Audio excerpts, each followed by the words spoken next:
जय गुरु जी संगत जी। संगत जी, गुरु जी की डिवाइन कॉल सत्संग प्लेटफॉर्म में आप सभी गुरु परिवार का हार्दिक स्वागत है। शुक्राना गुरु जी महाराज का कि उन्होंने ये सेवा मुझे दी कि मैं आप सभी गुरु परिवार के समीप आके गुरु जी के कल्याण महिमा अनुभव का वर्णन कर पा रही हूँ। अनंतम शुक्राना मेरे गुरु जी महाराज का। संगत जी, आज का जो सत्संग मैं आपके साथ शेयर कर रही हूँ वो प्रीति आंटी का है। ये बहुत ही प्यारा और ब्लेसिंगफुल सत्संग है। संगत जी, मेरी विनती है आप सभी गुरु परिवार से कि आप सत्संग को अंत तक सुने, ध्यान से सुने, पूरा सुने। संगत जी, सत्संग का मतलब होता है सत्य का संग, और सत्संग की प्राप्ति जभी होती है जब गुरु कृपा होती है। तो हम सभी बड़े भाग्यशाली हैं कि हम पे गुरु कृपा हुई और हमें सत्संग सुनने का और शेयर करने का सौभाग्य मिला। साथ संगत जी, मैं हर सत्संग में आप सबसे यही विनती करती हूँ कि सत्संग गुरु कृपा से ही मिलता है, और हमें अगर सत्संग मिल रहा है तो इससे हमारे बहुत सारे कष्ट दूर हो रहे हैं, दुख दूर हो रहे हैं। संगत जी, सत्संग की महिमा तो आप सभी जानते ही हो, लेकिन आज जो मैं आपको प्रीति आंटी का सत्संग सुनाने जा रही हूँ, उसे सुनने के बाद आपको लगेगा कि हमसे कहीं ज़्यादा और भी संगत दुखी है। संगत जी, हमारे या आपके घर की कहानी नहीं है, बल्कि जिसके घर में देखोगे उसके घर में ही परेशानी समस्याएं हैं। गुरुजी कहते हैं कि सब हमारे कर्मों का खेल है, लेकिन जब हम गुरुजी से जुड़ जाते हैं तो उन कर्मों को काटने में गुरुजी हमारी मदद करते हैं, और इन परेशानियों से लड़ने में हम संगत जी हिम्मत जुटा पाते हैं। संगत जी, प्रीति की आंटी के सत्संग में कोई बीमारी नहीं है, कोई आर्थिक तंगी नहीं है, बल्कि घर का कलेश, रिश्तेदारों का धोखा और माँ बेटी के टूटते रिश्ते। और यह सब कैसे गुरुजी महाराज ने संभाला, ये सुनकर आप यकीन नहीं कर पाओगे। संगत जी, केवल सिर्फ उनका नाम लेने भर से ही जिंदगी में आया हुआ इतना बड़ा तूफान शांत हो गया। तो आज का बहुत ही चमत्कारी और ब्लेसिंगफुल सत्संग है, तो प्लीज़ सुनिएगा। और संगत जी, इसके अलावा अगर आप भी अपने सत्संग अनुभव शेयर करना चाहते हैं तो हिंदी में साफ राइटिंग में आप अपना सत्संग लिख कर हमारी जीमेल आईडी पर सेंड कर सकते हैं, ताकि आपके द्वारा सुनाए गए सत्संग से जो भी गुरुजी महाराज की नई जुड़ने वाली संगत होगी उन्हें गुरुजी के कल्याण महिमा अनुभव के बारे में ज़्यादा से ज़्यादा पता चलेगा। और आपको सत्संग अगर पसंद आए तो आप इसको लाइक कीजिएगा, चैनल को सब्सक्राइब कीजिएगा, और वीडियो को ज़्यादा से ज़्यादा संगत में शेयर ज़रूर कीजिएगा, जिससे जो भी गुरुजी महाराज की नई जुड़ने वाली संगत होगी उन्हें गुरुजी के कल्याण महिमा अनुभव के बारे में ज़्यादा से ज़्यादा पता चले। और सत्संग आपको पसंद आए तो आप वीडियो को लाइक कीजिए, चैनल को सब्सक्राइब कीजिए, और बेल आइकन प्रेस करना बिल्कुल भी नहीं भूलिएगा, क्योंकि जब भी कोई लेटेस्ट सत्संग आएगा उसका नोटिफिकेशन आपके पास आएगा। संगत जी, कमेंट्स बॉक्स में जय गुरु जी की हाजिरी ज़रूर लगाएं, क्योंकि जाने अनजाने हमारे मुख से गुरु जी के लिए शुक्राना निकल ही जाता है। तो ज़रूर हाजिरी लगाइए जय गुरु जी की, शुक्राना गुरु जी की। तो चलिए संगत जी, चलते हैं प्रीति आंटी के सत्संग की ओर। सत्संग शुरू करने से पहले करते हैं गुरु जी का मंत्र जाप। ओम नमः शिवाय, शिव जी सदा सहाय। ओम नमः शिवाय, गुरु जी सदा सहाय। जय गुरु जी संगत जी। संगत जी, मेरा नाम प्रीति है और मैं द्वारका में रहती हूँ। संगत जी, मैं पहले तो गुरुजी का बहुत बहुत शुक्राना करूँगी, सारी संगत जी को जय गुरु जी बोलूँगी। और देखिए संगत जी, ये जैसे कि मैं आप सभी के साथ अपने कुछ अनुभव शेयर करना जा रही हूँ, तो ये अनुभव भी मैं आज गुरु कृपा से ही शेयर कर पा रही हूँ। संगत जी, कहते हैं कि बिना गुरुजी की मर्जी के, बिना गुरुजी की इच्छा के हम कुछ भी नहीं हैं और ना ही कुछ कर सकते हैं। तो दोनों ही बात उतनी ही सत्य है जितना सत्य है सूरज और चंद्रमा। बिना हम गुरुजी की इच्छा अनुसार कोई भी कदम नहीं उठा सकते और ना ही सांस ले सकते, क्योंकि हमारी सांस भी गुरुजी की ही कर्जदार है। हमारा शरीर हमारा है ही नहीं, लेकिन फिर भी इंसान इस शरीर पर इतना अहंकार, इतना घमंड करता है ना कि उसको लगता है कि हम सदैव यहीं रहेंगे। लेकिन नहीं है संगत जी ऐसा। एक दिन हम सभी को यहाँ से जाना ही जाना है। कोई आगे जाता है, कोई पीछे जाता है, लेकिन जाना ज़रूर है। बस मैं तो गुरुजी से यही कहूँगी कि गुरुजी, ये जो जीवन आपने सँवारा है, इसके लिए आपका अनंतम शुक्राना। मेरा जीवन भी संगत जी देखने में बहुत अच्छा था। सबको लगता था कि 2 बच्चे हैं, हस्बैंड हैं, घर में किसी चीज़ की कमी नहीं है, सास-ससुर भी बहुत अच्छे हैं।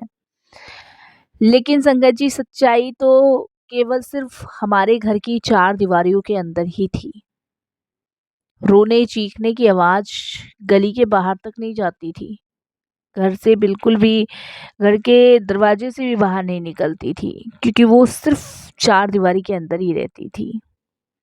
संगत जी, मेरी जो सबसे बड़ी बेटी थी वो मुझसे नफ़रत करती थी और हस्बैंड का ज़्यादातर समय बाहर ही गुज़रता था।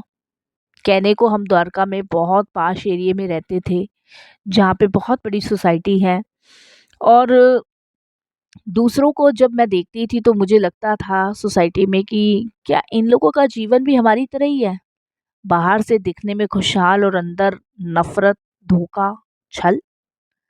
तो यही सब मैं सोचती थी। लेकिन संगत जी, मेरी सबसे बड़ी परेशानी ये थी कि मेरी खुद की बेटी ही मुझसे नफ़रत कर रही थी और हस्बैंड को कोई फ़िक्र नहीं थी, परवाह नहीं थी, क्योंकि उनका ज़्यादातर समय घर से बाहर ही गुज़रता था। उनका कहना यही था कि घर बच्चे तुम सँभालो। और संगत जी, जिन्हें हम घर की धरोहर कहते हैं, यानी कि बड़े-बूढ़े, जो पूजनीय मानते हैं हम लोग, सास-ससुर माता-पिता के समान होते हैं। माता-पिता की जगह तो ख़ैर संगत जी कोई नहीं ले सकता। जो आपके माँ, बाबूजी आपके लिए कर देंगे, वो आपके सास-ससुर आपके लिए कभी नहीं कर सकते। लेकिन फिर भी हम उन्हें माता-पिता का दर्जा इसलिए देते हैं क्योंकि हम एक घर छोड़ के दूसरे घर आते हैं तो वहाँ भी दूसरे माँ-बाप मिलते हैं। लेकिन संगत जी, मैंने अपनी पूरी जी-जान से अपने सास-ससुर की सेवा करी, उन्हें माँ-पिताजी का दर्जा दिया। लेकिन उन्होंने हमेशा रिश्तेदारों से मिलकर सिर्फ़ बातें बनाई और जितनी बुराई वो मेरी कर सकते थे, वो सब बुराई उन्होंने की, कि इस औरत ने पूरा घर बिगाड़ रखा है। संगत जी, बच्चे 2 थे, अलग-अलग रास्तों में भटके हुए थे। छोटी-छोटी बातों में घर में झगड़े, चीखें, गाली-गलौज तक होने लगी। लेकिन घर से बाहर नहीं जाती थी आवाज़ें। सबको लगता था कि परिवार बड़ा खुशहाल है, बहुत अच्छा है। लेकिन घर के अंदर क्या था, वो सिर्फ़ मुझे और मेरी पूरी फैमिली को पता था।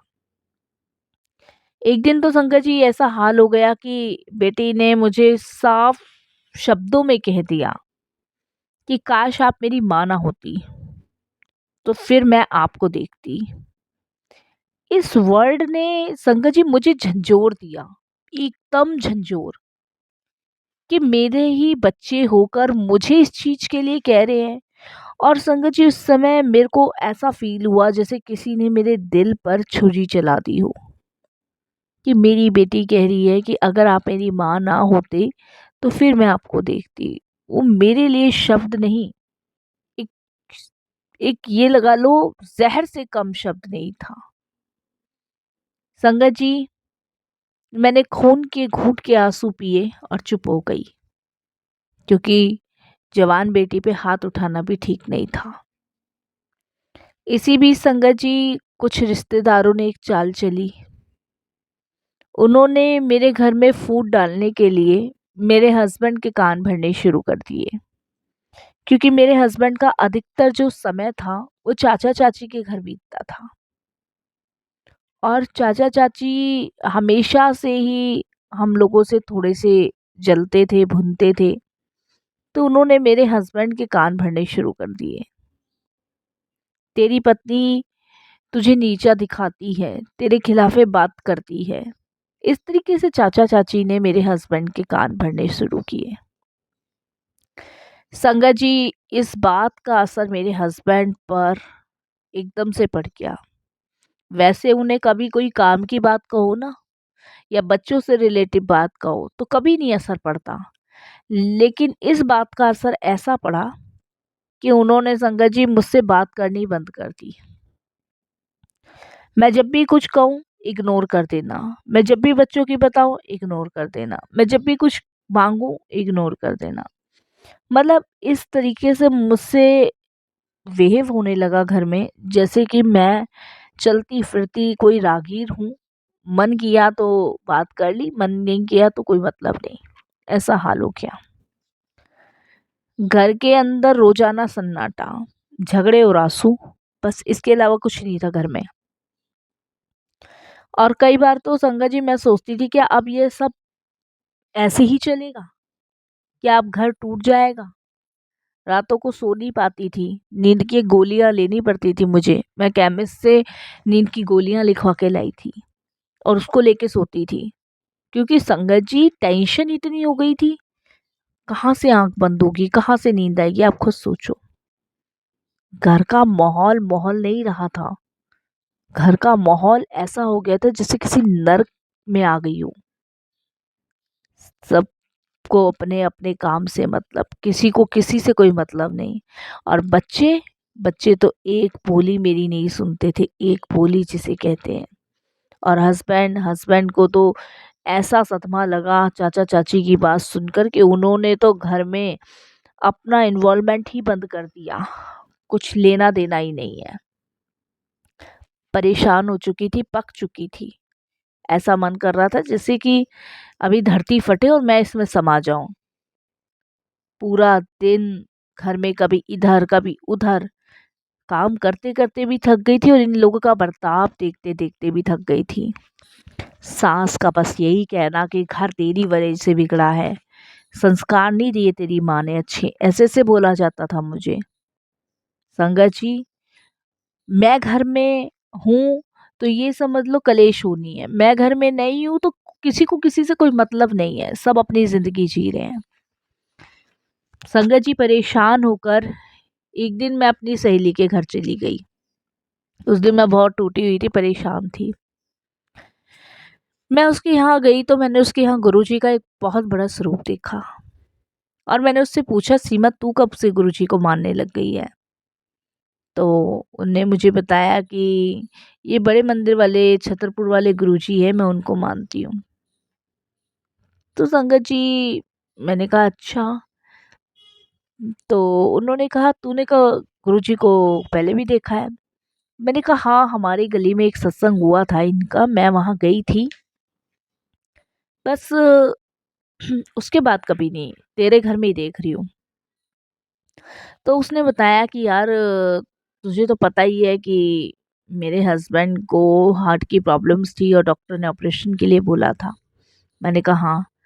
तो मेरी फ्रेंड ने बताया कि जब से मैं इनके दरबार गई हूँ ना, जब से मैंने अपने पति को इनका लंगर प्रसाद चाय प्रसाद खिलाया है, उसके बाद मेरे हस्बैंड का ना ऑपरेशन नहीं हुआ। डॉक्टर्स ने मना कर दिया और ये कहा कि हार्ट बिल्कुल ठीक काम कर रहा है।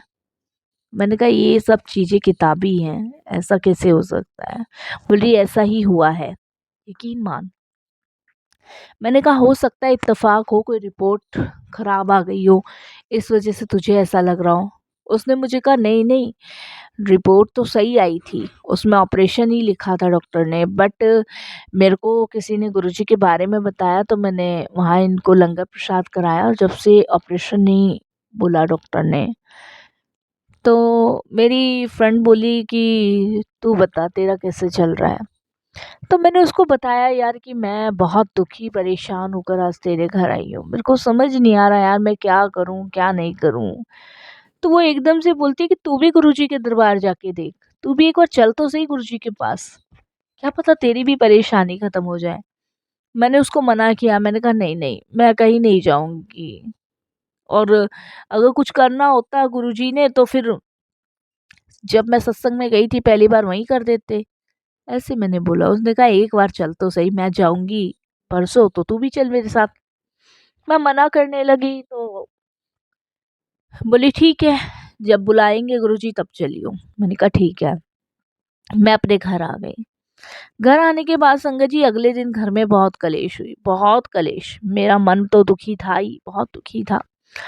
मैंने अपनी फ्रेंड को फ़ोन किया, मैंने कहा तू आज गुरुजी के दरबार जा रही है ना बड़े मंदिर, मैं भी चलती हूँ। मैं गुरुजी के लिए नहीं गई थी संगत जी उस दिन। मैं परेशान थी ना घर से, इसलिए मैं निकलना चाहती थी, इसलिए मैं गई। लेकिन मुझे नहीं पता था कि मैं परेशान हूँ इसलिए निकल नहीं रही, गुरुजी बुला रहे हैं। पहली बार गुरुजी के दरबार में पहुँचे, बैठते ही वहाँ पे ऐसा लगा जैसे कोई अदृश्य शक्ति मेरे सिर पे हाथ फेर रही हो। संगत जी ऐसा लगा जैसे बहुत जन्मों के कष्ट यहाँ कट रहे हों। शांति, सुकून, एकदम शांति मिली। संगत जी वहाँ से उठने का मन ही नहीं हुआ और मेरी फ्रेंड जो है गुरुजी की आरती के समय तक रुकी। जब गुरुजी की आरती चल रही थी ओम शिवकारा वाली, तो संगत जी उस समय मेरी आंखों से लगातार आंसू बह रहे थे, लगातार, जैसे बरसों का जमा हुआ दर्द बाहर आ गया हो। उस आरती में मैं निरंतर रोई जा रही थी, जैसे पता नहीं कौन सा बिछोड़ा अ, समय था जो गुरुजी से मुझे मिल गया। और उस दर्द से संगत जी मुझे ये एहसास हुआ कि शायद मैं सही जगह आई हूँ। संगत जी मुझे ऐसा महसूस हुआ जिससे कि अब शायद मेरे जीवन में सब परेशानियां ठीक हो जाएगी। उसके बाद संगत जी मैं घर गई, लेकिन मैं जब घर गई तो मेरा मन शांत था, मेरा दिमाग शांत था, मेरा दिल शांत था। उस दिन मैं पहली बार गुरुजी के बारे में सोचते सोचते बिना दवाई लिए ही सो गई। संगत जी बड़ा अच्छा सा लगा, बहुत सुकून सा मिला। ऐसे जर्नी गुरुजी के पास शुरू हुई और मैं अपने फ्रेंड के साथ जाती रही। वहीं बेटी जो मेरे से नफरत करती थी, अचानक एक दिन बोली, मम्मी मुझे माफ़ कर दो। मुझे ये लगता है जैसे किसी ने मेरे दिमाग में पर्दा डाल दिया था और अब वो पर्दा मेरे दिमाग से हटा है और मुझे माफ़ कर दो। मैं आज के बाद आपसे ऐसा बिहेव नहीं करूँगी। मैं सुन के ताज्जुब हो गई।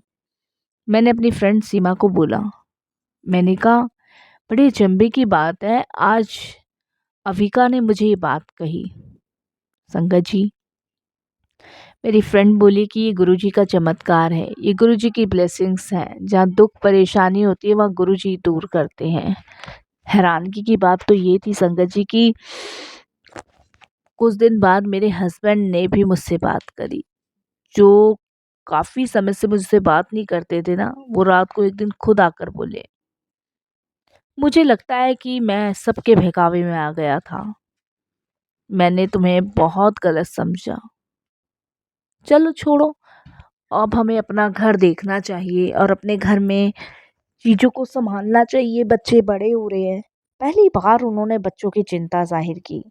बड़ी हैरान मैं, क्योंकि संगत जी जिस आदमी को कोई फिक्र नहीं थी वो अचानक से बच्चों की फिक्र कर रहा है, फिक्र दिखा रहा है, तो अच्छा लगा।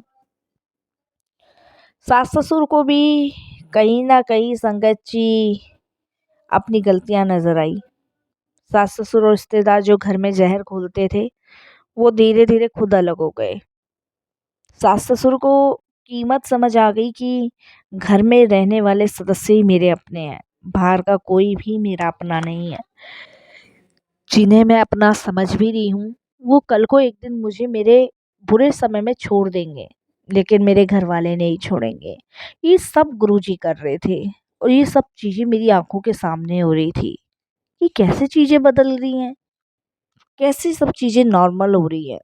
संगत जी आप विश्वास नहीं करोगे कि बहुत सारी चीजें मेरे जीवन में बदली।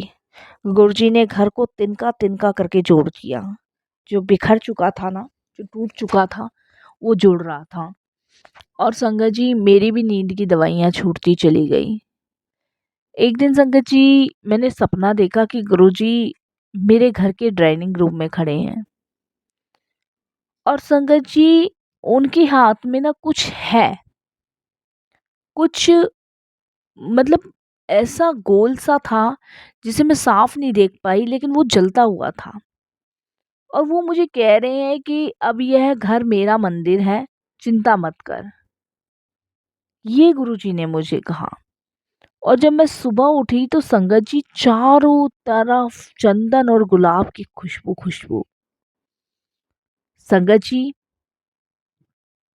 मैंने देखा बाहर जाके तो किचन से हंसने की आवाज आ रही थी। मैंने कहा, ये कौन हंस रहा है?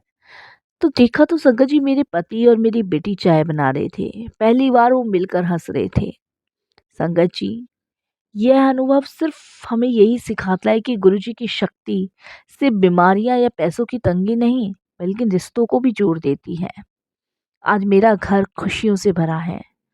और संगत जी, अगर गुरुजी ना होते तो शायद मेरा घर टूट जाता, मेरी बेटी मुझसे हमेशा के लिए दूर हो जाती।